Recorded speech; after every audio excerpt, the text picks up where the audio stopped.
standing on it before taking her own seat behind the desk. She noticed Mrs Wilton was studying the only painting on the otherwise barren walls. "My father's portrait. He was a doctor," Clara explained. "I would think you would keep such a sentimental piece at home," Mrs Wilton asked curiously. "My brother prefers it here. We lost both our parents during the war, and he finds it hard to have pictures around." "I understand." Mrs Wilton suddenly looked serious. "I lost my husband and son in the war. I'm sorry." "Oh, it's not exactly novel these days, is it? You are more unique not to have lost someone. Still, it is hard." Both ladies were silent for an instant, contemplating their own losses. "I suppose that is why I came here," Mrs Wilton broke the mood. "It is all to do with my husband. I'm afraid I have had little success trying to trace what happened to men who died in action, though I am often asked. It's not that. I may not know where the bodies of my husband and son lie, but I know their souls are safely in glory. That doesn't concern me." "That is good." Clara gave her best sympathetic smile. "Too many women feel they cannot rest until they know where a loved one died and was buried. It can quite destroy them. So, what is your situation?" "Well, may I take it that whatever I say is confidential? As if it was said in a confessional, though I don't offer absolution." Mrs Wilton smirked. "I find I'm not the confessing type, normally anyway. I don't go in for that Catholic stuff. I'm a spiritualist. Have you heard of us?" "You believe it is possible to communicate with the dead?" "As a crude assessment of our beliefs, yes. Look, Miss Fitzgerald, I need to know you will listen to what I have to say with an open mind." Clara felt her suspicions rising. She was not in the mood for games, and was starting to think Mrs Wilton was wasting her time. "I am reasonably open-minded, Mrs Wilton, though I would not make the mistake of taking that to mean I am gullible." "Of course not.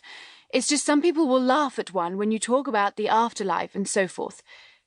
"I would not laugh, but I do need a physical case to work on. Spiritual problems are out of my area of expertise." "I am not so foolish." Mrs Wilton bristled a little, then visibly deflated. "It's about money, which, I am sure, is perfectly in your area of expertise." Clara was offended, but prudently held her tongue. "If you explain your situation, I shall see what I can do." "It is simple, really. My husband was old-fashioned in his thinking and could not abide banks.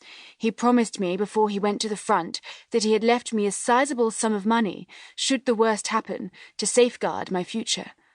Mrs Wilton paused and fiddled nervously with a clutch on her bag. "Only it seems he didn't." "Didn't? Leave me any money?" "He left no will." "Not to my knowledge, and I have hunted for it. He didn't trust solicitors either, you see, so life has been rather difficult for me, as you can imagine. I have had to dismiss most of the servants, and I have been making ends meet by selling whatever I can, but even that has been hard in this day and age." "I quite understand, Mrs Wilton," Clara said, and she did too. Many families had been left destitute by the loss of a breadwinner in the war. She herself only just made ends meet with her little detective business, as some critics were cruel enough to call it. "But I am still not clear on what you want from me." "It has been very hard," Mrs Wilton continued, as though she had not quite heard Clara. "And after a while, you can't mask things. People notice. Even you." "Me, Mrs Wilton?" "You spotted my gloves were missing. I simply don't have a pair without holes in them to wear, and I suppose my pride got the better of me, so I would rather freeze my fingers off in the middle of winter than let you see me wearing shabby gloves." Clara unconsciously glanced at her own worn mackintosh. How she wished she could buy a new one, but at least her pride had not moved her to discard it entirely in favour of freezing to death. "Pride is cheap, my mother used to say."